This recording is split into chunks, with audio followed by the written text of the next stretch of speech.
Bonjour et bienvenue à cette pratique de méditation. Pour commencer, je prends une position confortable et tonique.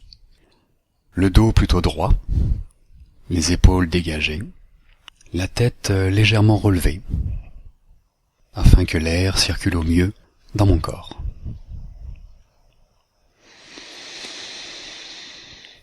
Mon attention se pose délicatement sur le souffle de ma respiration.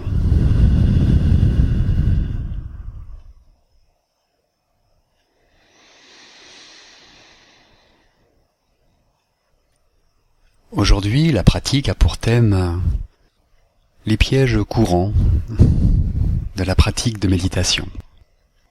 En effet, que je sois débutant, initié, avancé, il existe quelques aspects de la méditation qu'il est important d'observer, d'être vigilant. Le premier, je pense que certains ou certaines l'auront déjà expérimenté, c'est le fait de s'assoupir, s'endormir au début ou pendant une pratique de méditation.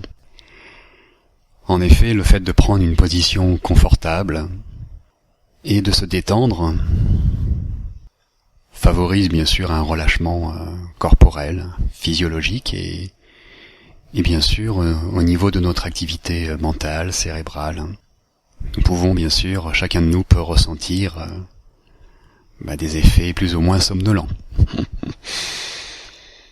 Avec bien sûr soit un début de journée ou une fin de journée, concernant la pratique, une accumulation de tension et de fatigue saine, légitime. Donc il apparaît important d'être vigilant par rapport à cette fatigue. Est-ce que c'est une fatigue vraiment très prononcée? Et dans ce cas, il est même avisé et préférable de s'endormir pour régénérer cette énergie vitale, au lieu de tenter ou de forcer quelque chose qui va en fait créer plus de tension. Je suis fatigué, je veux méditer, et en fait mon corps ne demande qu'à se reposer. En même temps, le fait de se détendre à travers une pratique de méditation, c'est aussi utile de rester vigilant par rapport à cette détente et peut-être l'envie apparente de s'endormir ou de se reposer. S'agit-il vraiment d'une fatigue prononcée ou plus d'un relâchement et d'une détente? Et dans ce cas, il m'est tout à fait possible de rester éveillé. Je peux pour cela garder les yeux ouverts, bouger légèrement la tête ou le corps, afin de garder une activité, même minime, tout en gardant mon attention sur mon souffle.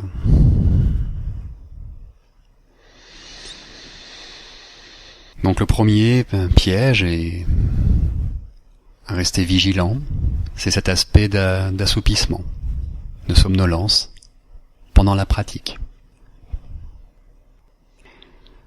Le deuxième point qui apparaît important de souligner, c'est le fait de trop vouloir quelque chose, s'attacher à un résultat spécifique pour chaque pratique ou une pratique spécifique.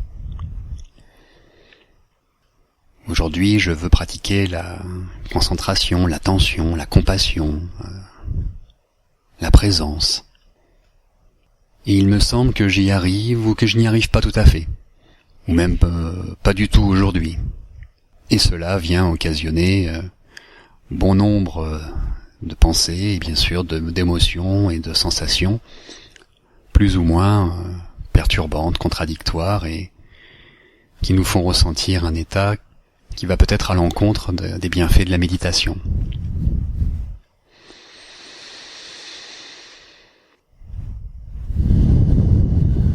À nouveau, c'est sûr qu'il est important de respecter les consignes et en même temps de rester doux, ouvert envers soi, sa pratique et quoi qu'il se produise pendant la pratique. Car telle une plante,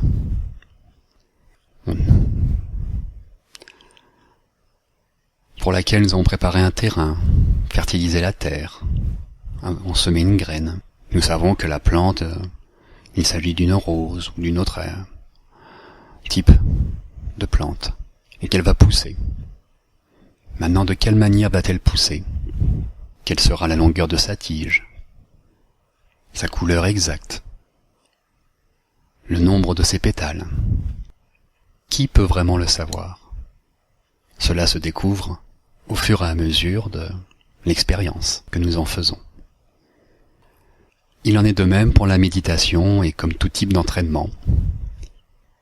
C'est sûr que l'intention finale est de réaliser un état de bonheur, un état apaisé, que ce soit pour mieux gérer ses émotions, que ce soit pour réduire un état plutôt de stress ou de tension récurrente, développer notre attention, des qualités humaines altruistes.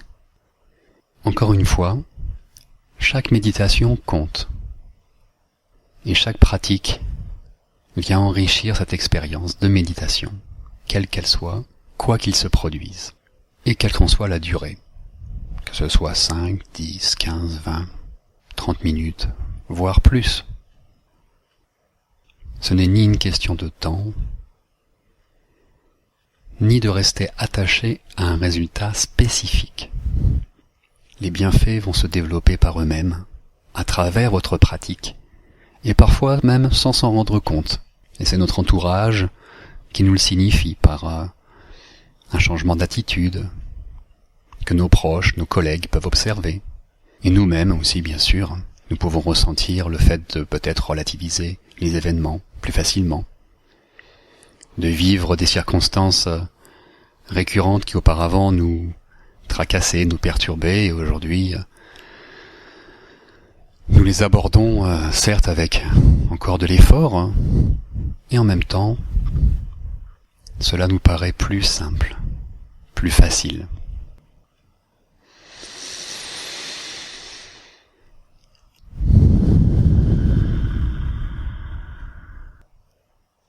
Enfin, le troisième point, de rester vigilant aussi par rapport à cela, et déjà c'est un point un peu plus fin. Concernant le fait de méditer pour méditer. Dans le sens de je médite juste pour ressentir les bienfaits de méditer.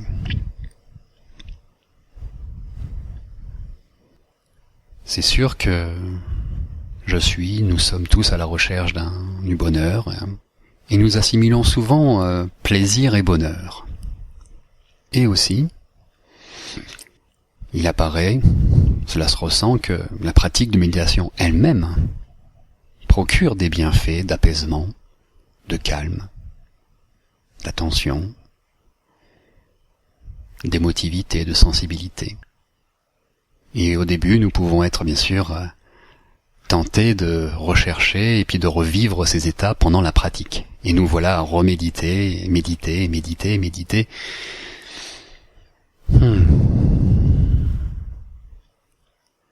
Pour vivre et ressentir ce plaisir de la méditation. C'est là l'un des pièges peut-être les plus subtils. Bien sûr, c'est bon de ressentir les bienfaits de la méditation, et d'en ressentir. Maintenant, méditer juste pour ressentir cela, quelque chose se perd. Dans le sens où la somme des plaisirs n'est pas égale au bonheur.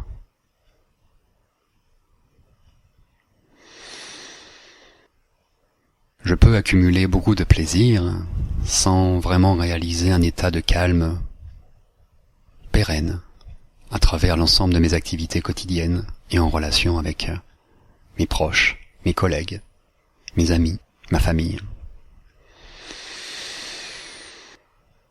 Et la pratique de méditation permet de développer cela aussi. Pas seulement le simple fait de ressentir du plaisir pendant cette pratique. Et si je m'y attache trop à ce plaisir de la pratique, et je reste ensuite focalisé, obnubilé, Là, je me détourne de la finalité de la méditation, de développer un état méditatif en action dans l'ensemble de mes activités, et pas simplement centré sur moi-même, sur ce moi qui ne demande que de l'attention, cette forme d'amour tant recherchée, insatiable même, avide.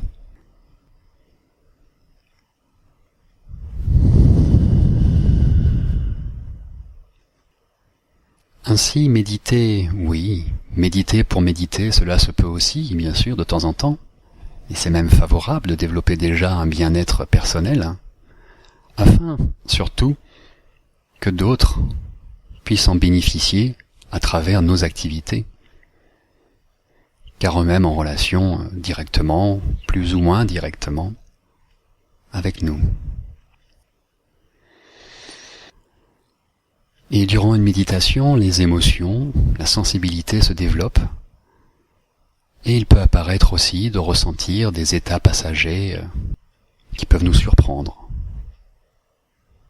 générer de l'écoulement, des larmes, de l'émotivité, et c'est tout à fait naturel. Car l'état de bonheur, entre autres, c'est savoir accueillir l'ensemble des émotions, des sensations, des pensées, des attitudes qui nous animent, et de les gérer sereinement. Bien sûr que chacun de nous est affecté par l'émotion qui est présente quand elle se produit de toute façon, et c'est bon de la laisser circuler, quelle qu'elle soit.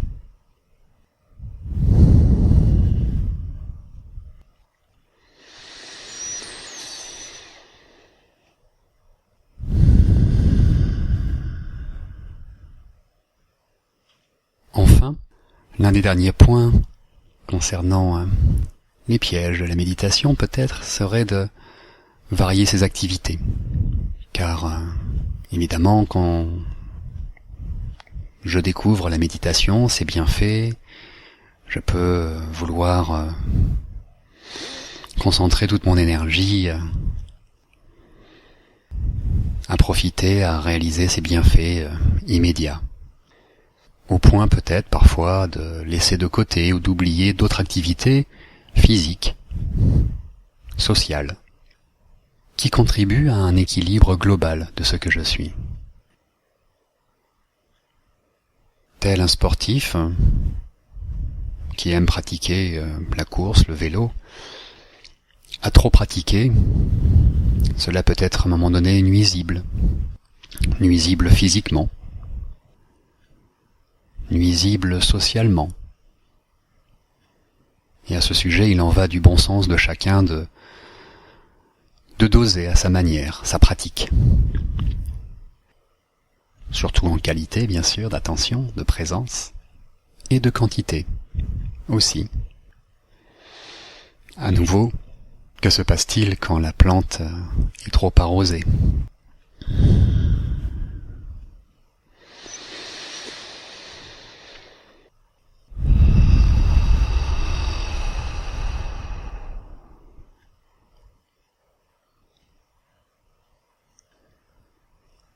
Pour conclure, je résumerai donc les 4 points essentiels de vigilance quant au fait de s'assoupir, s'endormir et d'aller avec si c'est vraiment très présent, au lieu de forcer, résister, créer une tension supplémentaire, ou de rester éveillé en bougeant un petit peu, ou trouver son moyen propre à soi de rester éveillé pour continuer sa pratique. Le fait de trop vouloir quelque chose, s'attacher à un résultat spécifique, et de générer un sentiment de déception, de frustration, parce que cela n'est pas réalisé, atteint, durant la pratique. Le fait de respecter autant que possible les consignes, et en même temps, chaque méditation est unique, et notre interprétation aussi est unique. Donc je fais du mieux que je peux, et je reste doux, ouvert, envers ma pratique. Enfin, méditer pour méditer, juste pour ressentir ses bienfaits, juste du plaisir de méditer, oui, un peu, suffisamment, et en même temps rester vigilant à que cette pratique ne devienne pas juste une pratique pour ressentir simplement des bienfaits éphémères, immédiats.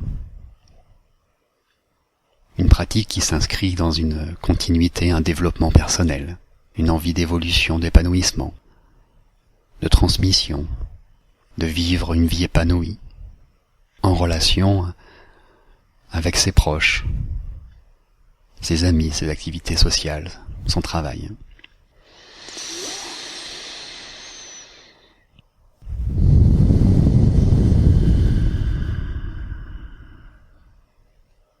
Dans les prochaines minutes, en silence, je reconnais tous les bienfaits de cette pratique.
À ma manière, par un geste, un mot, voire un symbole,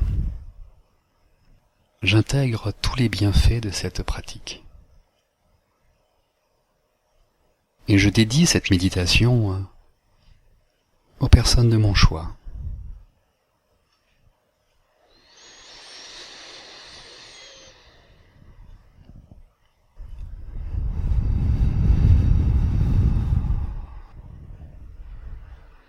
Pour conclure, c'est le sourire au cœur que je vous souhaite une belle fin de journée.